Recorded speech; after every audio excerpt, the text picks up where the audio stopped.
talking about Plato's cave. Just a little bit of philosophy here. Just a good little conversation. Allegory.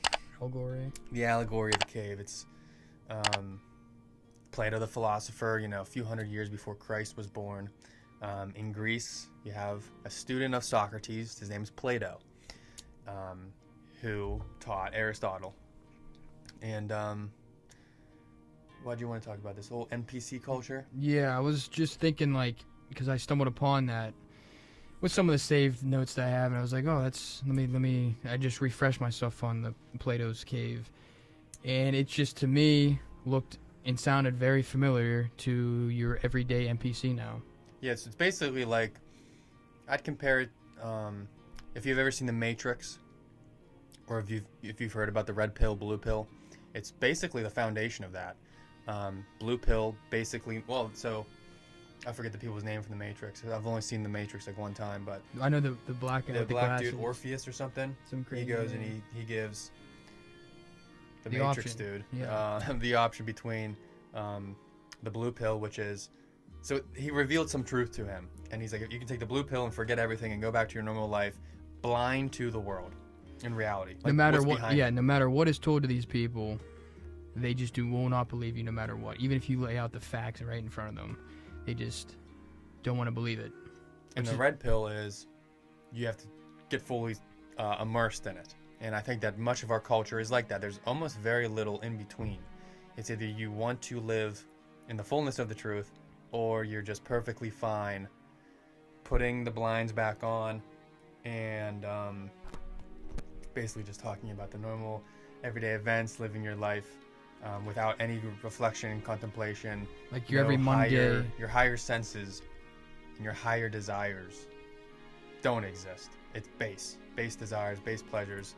It's hand to mouth type of lifestyle. Explain Plato's cave. So Plato's cave, it's been a little bit since I've read that, but basically the idea is Plato described a cave where the people are chained inside of the cave, and the flame, the fire, I believe, is behind them. It is. And so like some animals and things run in between them and the fire. Yeah.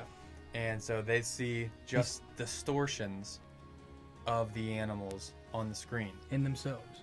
Yeah, and so they don't even, so they think that's reality. They give it names and all that kind of stuff, not really even knowing that that's just a distortion. Of course, someone's calling me. And so that's how most of society is started in a way. Maybe that's not the best way to put it, but that's at least how a lot of societies can end up. And anyone that questions that social norm of like, no, this is what we name it, this is, they don't even know that like there's a real world behind them. But so you missing that part. Either one of the prisoners got released. Yeah, I was getting to that. Okay. Where I didn't know if you forgot about that part. The philosopher, he says, is the one that's able, who just starts questioning things. Like, why are we chained up in a cave? And actually, I think in the allegory, they're actually not even chained in. They have chains on. I could be wrong on that, but because the philosopher is able to get out. Yeah. And he stumbles out into the real world. Once he discovers that it's actually just a fire behind him, putting distorted reflections, just literally, the shadow reflection. He goes out into the real world. The sun hits his eyes, and it takes him a while to develop his natural senses of seeing, oh, no, it's an actual rabbit. Here, it's called this. It looks like this. But pause that for a second. So that bright, shining light is like the truth to some people where they're like, you know what? I don't want to go out there. I'm just going to turn back around. Yeah, a lot of people hit that and they just go, no, that can't be true. It's just, it's a little bit uncomfortable. I'm going to go back to where things were comfortable.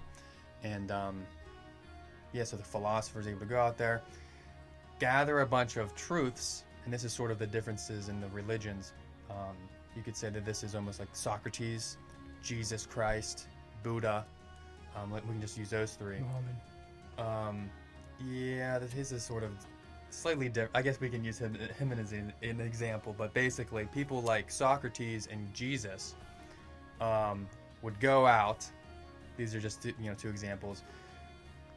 so Socrates at least went out, learned the truth, and then brought it back to his people. Jesus, of course, Son of God, he didn't have to like go out and learn. So he would have just come back into the cave and tried to telling the people the truth. People like Buddha,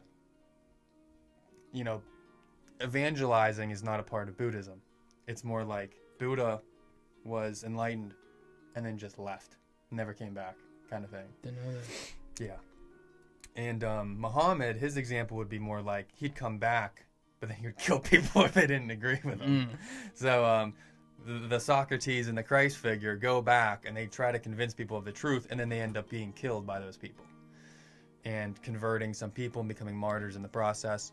But basically, you come back into the cave, and the two times that our eyes are screwed up in life is going into the light and then going back into the darkness where you see nothing.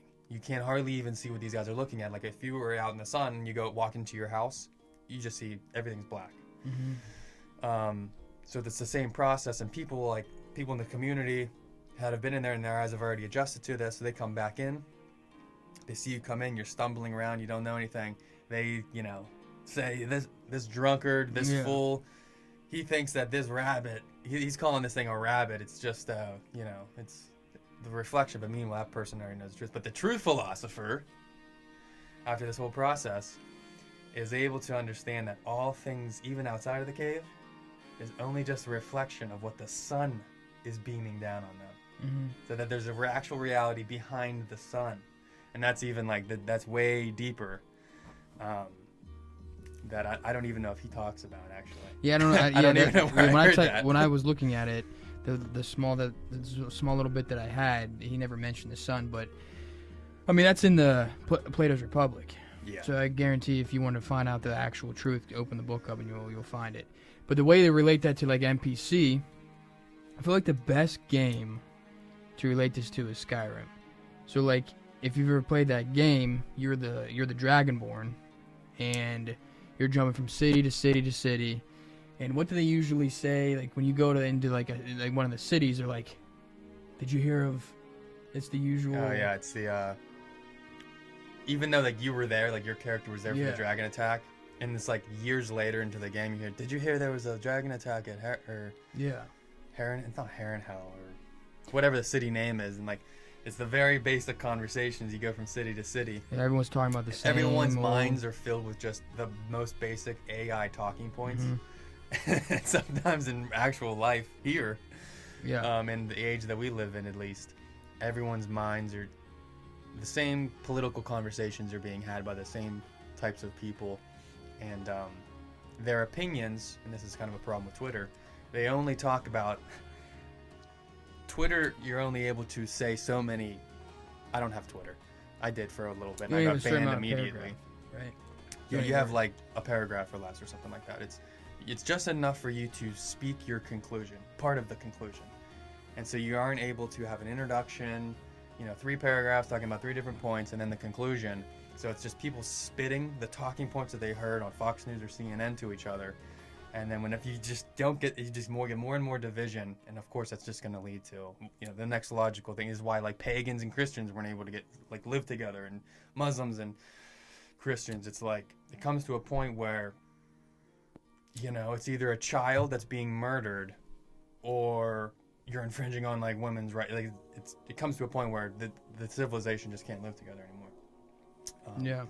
But yeah, those characters, no matter what, and yeah, the game is programmed for them, like, some people not to leave the city, but that is the NPC. Like, instead of, like, they're almost too weak to go even see what's going on in these other, like, oh, there's a dragon, like, 20 feet away, but they don't have the ability or the, go even see that stuff.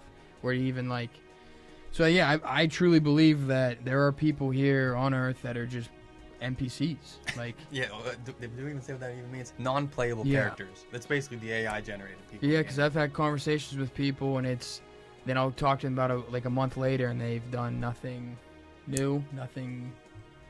Like if I give them an idea, it's like, oh, I'm still working on it. A year later, yeah, I'm still working on it. But then that same person goes, well, did you hear what Trump said?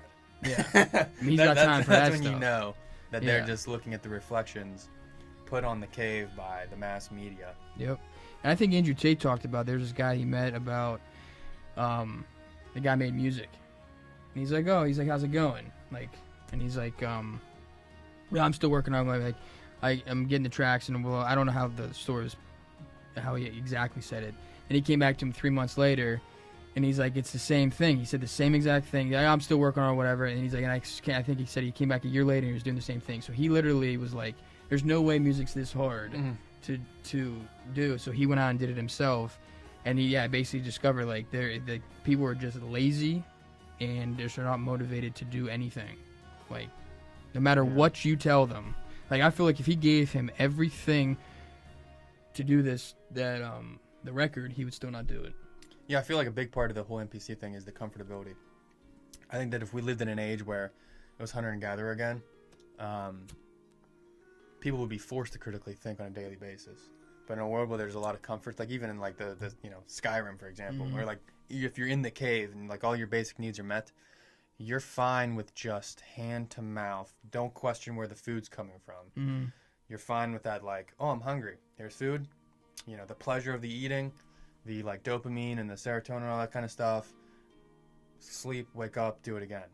But if you had to like actually, okay, how are we gonna get our food today? Yeah. We gotta like think. We gotta use parts of our brain that we haven't used before. Yeah, society definitely doesn't help, like a comfortable society. Yeah.